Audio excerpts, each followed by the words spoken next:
This mother was just trying to get home after a long shift when three boys decided to humiliate her in front of her sleeping son, and no one stood up for them. Until a quiet man in a denim jacket did. What he did next, it didn't involve violence, but it changed everything.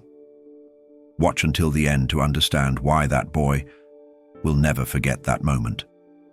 It was the kind of afternoon that blurred into evening without warning. The kind where the air felt heavy, like the subway tunnels themselves were sighing beneath the weight of another long day. Lights buzzed overhead, flickering with that tired hum that only tired people noticed. The seats were cold metal, the kind that made your back stiff and your mind wander. Elena sat with her shoulders curled inward, her diner uniform wrinkled at the waist, her hair pulled back into a bun that had surrendered hours ago. Her son Leo slept against her side, his little arm looped around hers, his head bobbing slightly with each rattle of the tracks. She wasn't old, not yet, but life had aged her in all the invisible ways. There were shadows under her eyes, the kind that don't come from sleepless nights, but from too many days spent holding everything together alone. They rode the subway like they always did, quietly, tucked into the corner, hoping for nothing more than the ride to end without a scene. The car was half full, construction workers with dust still on their boots, office clerks scrolling through newspapers, and a couple of teenagers draped in hoodies and headphones, nodding to music only they could hear. And in the far corner, sitting still with his back against the steel wall, was a man in a faded denim jacket, a book in his lap, its spine broken in the middle like it had been read too many times. His posture was easy, not slouched, but not stiff either. His face was calm, but not distant. He wasn't watching anyone, yet he missed nothing. The train groaned as it pulled into the next station. The doors hissed open, and that's when they stepped in. Three of them, young, loud, smirking like the world belonged to them. They didn't sit right away. Instead, they stood in the aisle, joking among themselves, slapping the metal poles, talking just loud enough for everyone to hear. Their laughter had that edge, too sharp to be innocent. One of them looked down the car and pointed. The others followed his gaze. It landed on Eleanor, on the woman in the wrinkled uniform, the mother with the tired eyes and the sleeping child. It started small, a scoff, a whisper, a nudge. The kind of noise that doesn't mean anything until it does. Eleanor adjusted her grip on Leo, holding him a little tighter, as if her body could shield him from words that hadn't even been spoken yet. She kept her head down, but her back straight. She was used to enduring. The teenagers moved closer, inch by inch. They weren't touching her, not yet. But the air around them changed. It got colder, denser. The laughter turned into imitation, sarcasm, mockery, about her uniform, about her being there, about why a woman like her had to drag a kid onto a subway instead of driving home like normal people. No one said a word. Not the office clerks, not the workers, not the woman with the purse pressed to her chest. Silence filled the car like fog, thick and uncomfortable. Everyone felt it, but no one moved, except for the man with the book. He didn't close it, not yet. He just lifted his gaze, slow and deliberate, like time hadn't rushed him in years. His eyes landed on the boys, then on Elena, then back again. He didn't frown, he didn't blink, he just watched. Elena shifted, drawing Leo closer. The boy stirred slightly in his sleep, his head pressing tighter into her shoulder. One of the teens clapped mockingly, and another mumbled something under his breath that made the third one snicker. They were hunting for a reaction, something to feed on. The man with the book turned a page. The sound of paper brushing paper was louder than it had any right to be. Still, nothing. The subway car jerked slightly as it rounded a bend. The metal groaned in protest. Eleanor held on tighter to the bar beside her, her knuckles white. The boys didn't notice. They were too busy leaning over her now, too entertained by their own cruelty. And Leo woke up. He didn't speak. He didn't even cry. He just opened his eyes and looked up at them, confusion slowly shifting to fear. His small hand reached for his mother's sleeve, and that was when the mood shifted. For everyone watching, the moment broke. The line had been crossed. A child had been pulled into something ugly, and still, no one stood. Except for one man. The man in the denim jacket moved his hand. Not fast, not dramatic. Just enough to fold the corner of his page, as if he planned to return to the story later. Then he closed the book gently and set it down beside him on the seat. With the same deliberate calm, he stood. He wasn't tall, not towering. He didn't crack his knuckles or puff his chest. There was no performance in his movements, only purpose. He walked forward, down the aisle, the weight of his boots soft but steady against the floor. The boys noticed him now. Their grins faltered, just for a second. He stopped in front of them and didn't say a word. The subway car felt smaller. He looked at the boy who had clapped earlier, then at the one who laughed, and finally at the one who had started it all. There was no anger in his expression, no rage, just something deeper, something heavier, a kind of stillness that made people listen before any sound was even made. He looked at Elena, her eyes locked on his for the first time, not with pleading, just wondering. Who was he? And why did it feel like he had always been there even when he hadn't? The train jolted again. The lights flickered once, then stabilized. And then it happened. One of the boys kicked the small backpack Leo had been holding. Not hard, just enough to send it sliding across the aisle. Leo gasped, and the man in the denim jacket took one slow step forward. He didn't speak. Not yet. But his presence was louder than anything anyone could have said. And as the bag hit the far wall and stopped, so did everything else. The laughter, the whispers. Even the hum of the train seemed to fade, because the man who had stood in silence now looked directly into their eyes. And in that moment, everyone knew the ride was about to change. The train kept moving, but the atmosphere had stopped. There was a stillness now, not from peace, but from tension being held back by a single thread. The man in denim stood just past the center aisle, one hand loosely resting on the rail, the other by his side. He didn't move to retrieve the backpack. He didn't even glance at it. His eyes never left the boys. The one who kicked the bag swallowed hard, his grin frozen mid-smirk. It wasn't fear exactly, not yet, but something older than fear. Something that came from recognizing you'd been seen for who you really were. The boys had come in laughing, full of noise, but now their volume betrayed them. Every exaggerated laugh from minutes ago echoed back like an accusation. What had felt like power before now clung to them like sweat. The man still didn't speak. He didn't need to. The silence was louder than any reprimand. Eleanor sat perfectly still, her arm wrapped around Leo's small frame. The boy watched everything without a word.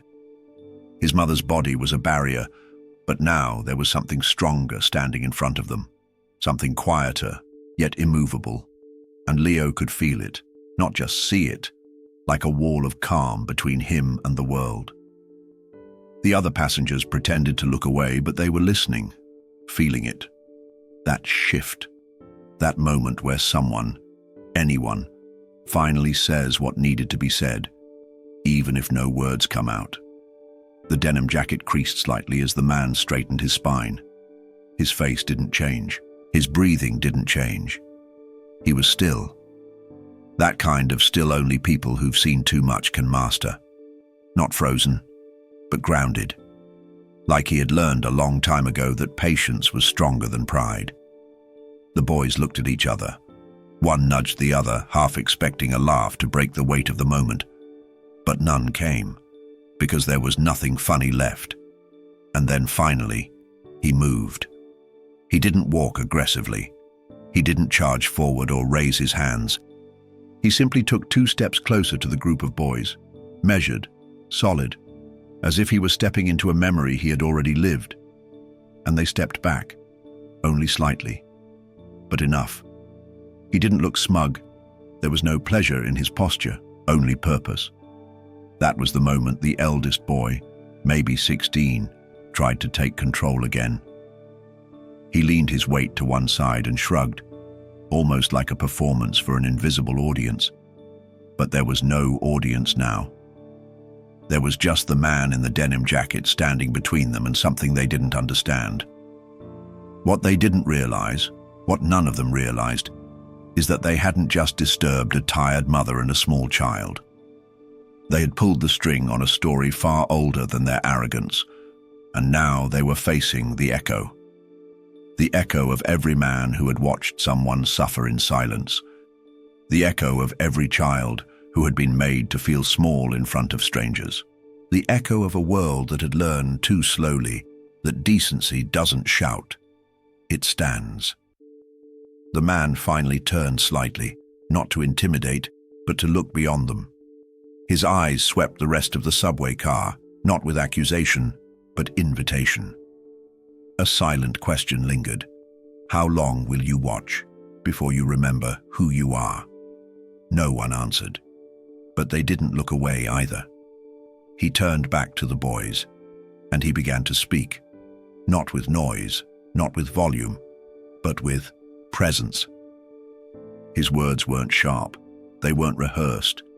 They came like a river comes to a bend, natural, inevitable, and heavy. He didn't tell them off. He told them a story about how respect wasn't taught through speeches but through moments. Moments just like this, where someone decides to stand, not for credit, not for reward, but because silence costs too much. He didn't ask for their names.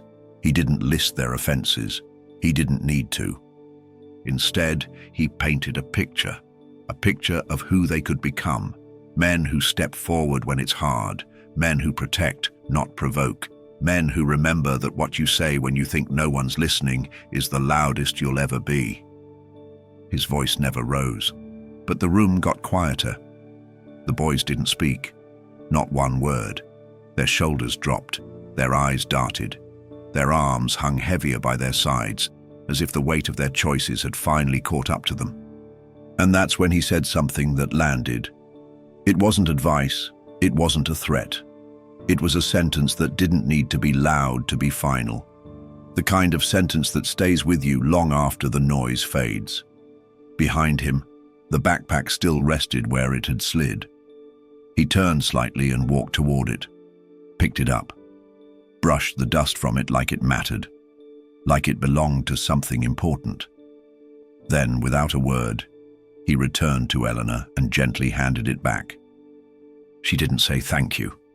She didn't have to. Everything she wanted to say was already in her eyes. He gave her a quiet nod, then looked down at Leo. The boy's eyes were locked on him, wide and still. Not scared anymore, not unsure.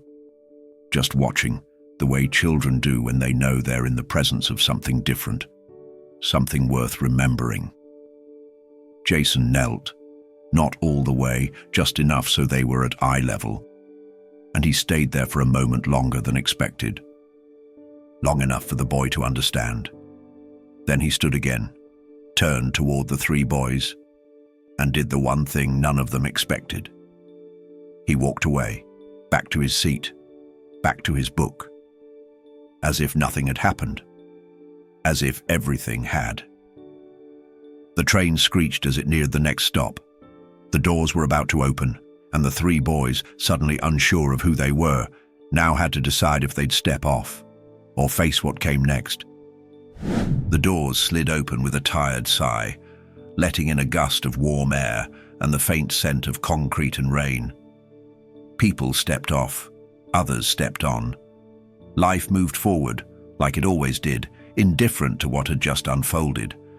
But the energy inside the subway car didn't shift.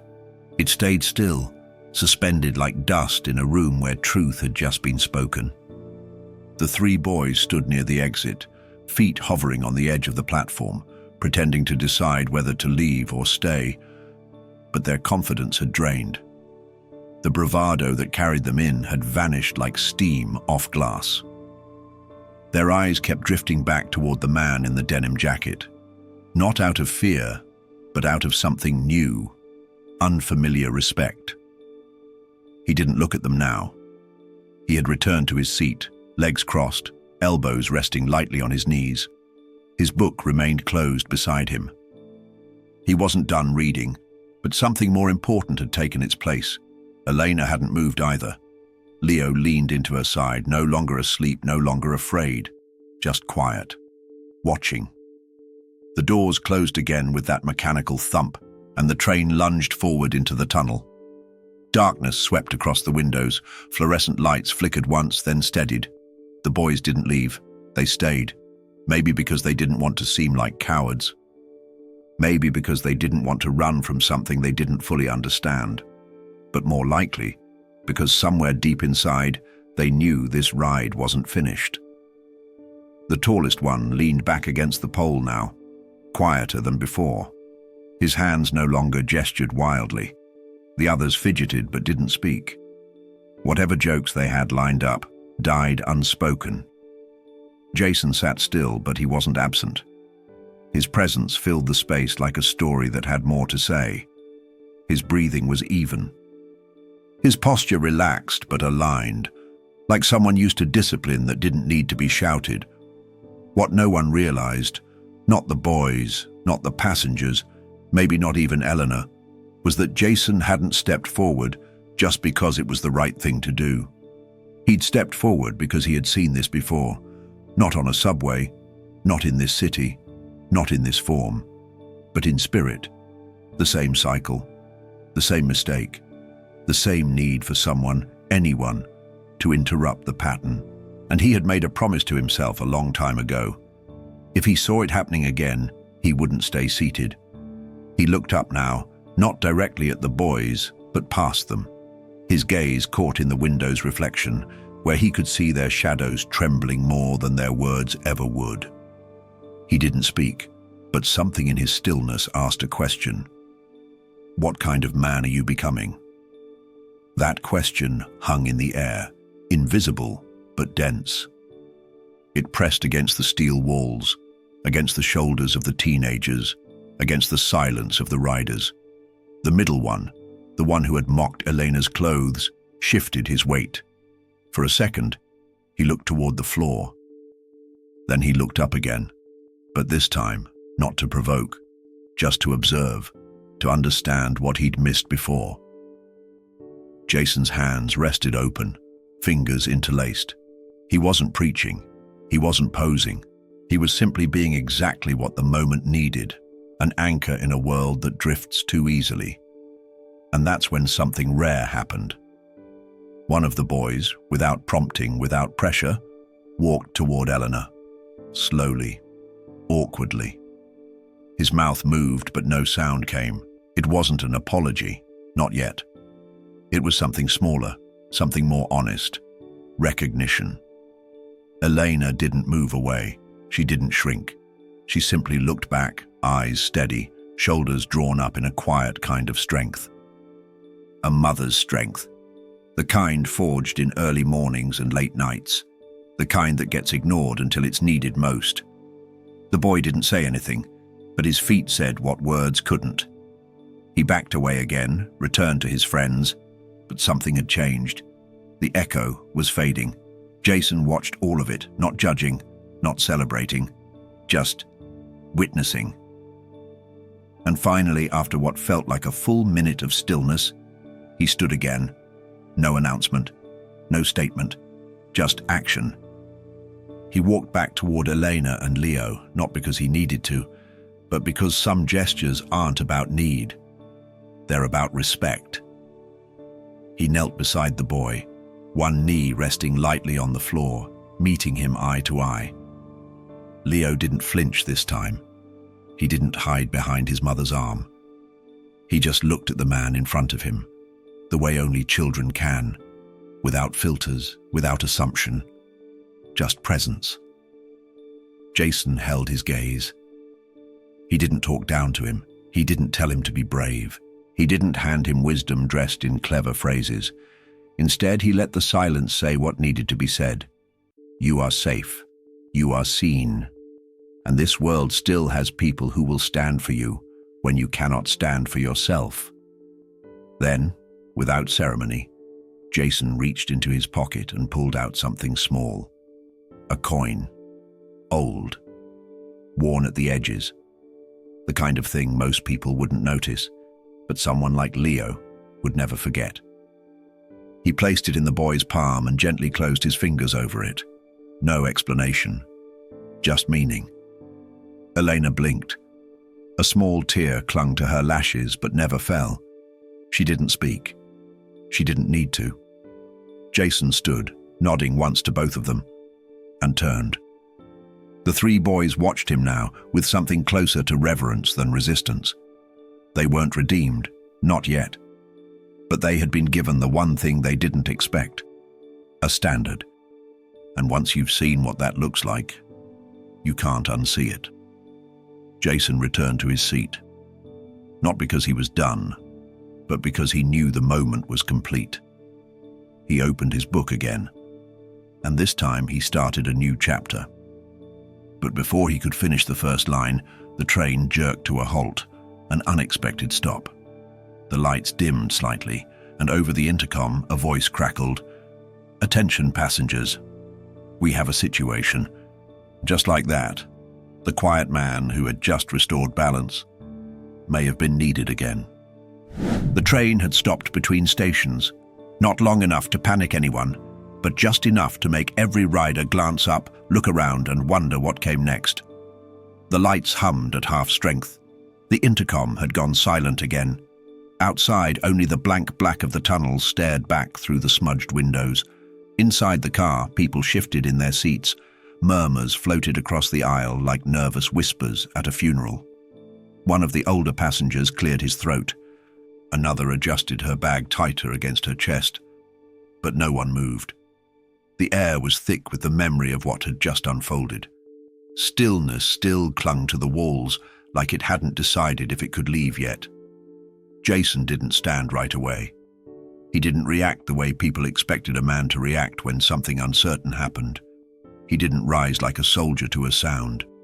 He stayed where he was, reading the room like most people read warning signs. He knew this wasn't danger. Not yet. It was a pause. And sometimes, the most powerful moments happen in the pauses. Elena held Leo a little closer. The boy didn't tremble. He wasn't worried about the train or the darkness outside. His eyes never left the man in the denim jacket.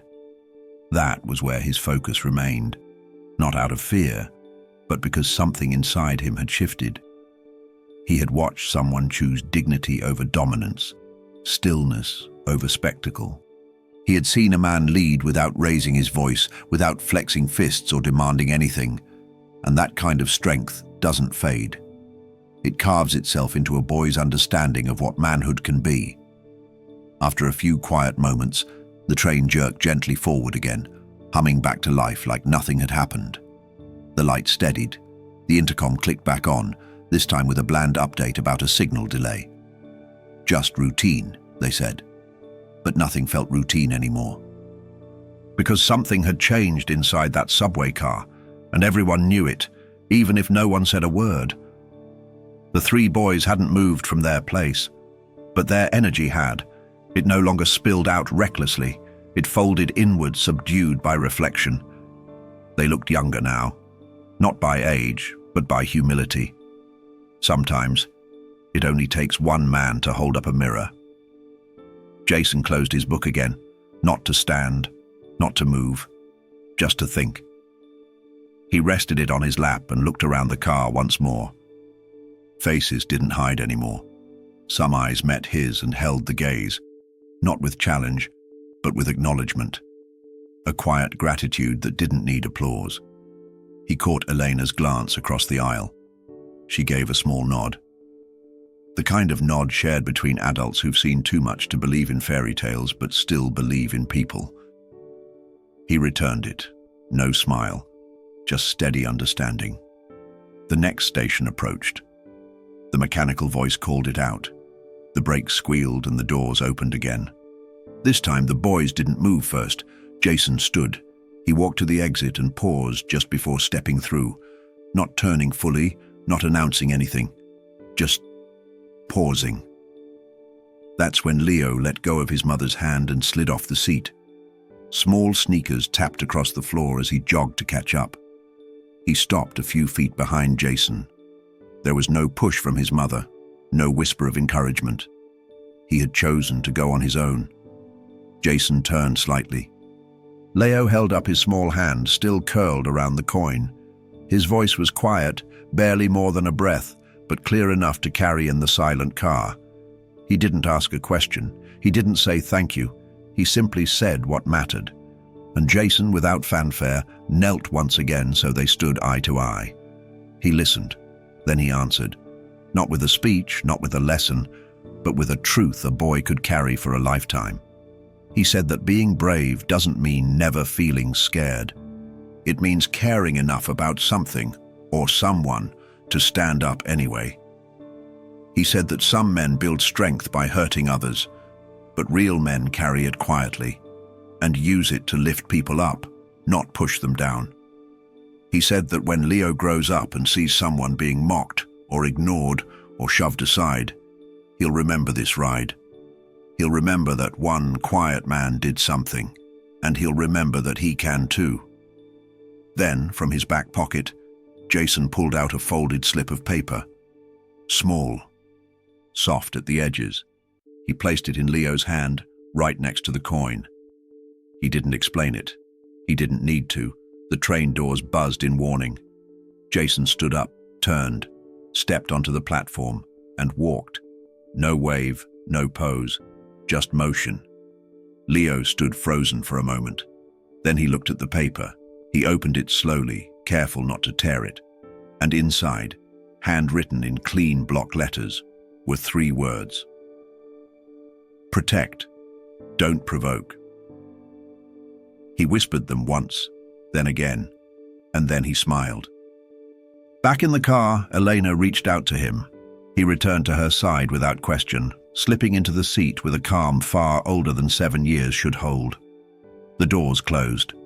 The train pulled away, and through the window, Leo watched Jason disappear into the crowd, not as a hero, not as a name, but as a man who had done what others hadn't. The 3 boys didn't speak. The passengers didn't applaud. There were no cheers, no social media clips, no viral moments, just silence and respect. The kind of respect you don't earn by being loud, but by being there when it counts. As the tunnel swallowed the platform behind them, Leo held the paper tight in one hand and the coin in the other. And in his mind, something locked into place. A blueprint, a lesson, a memory, something no time could erase. And years from now, when Leo becomes a man and finds himself in a moment where others look away, he won't. He'll step forward. He won't remember what the man's name was. But he'll remember exactly what it meant to stand still and be strong.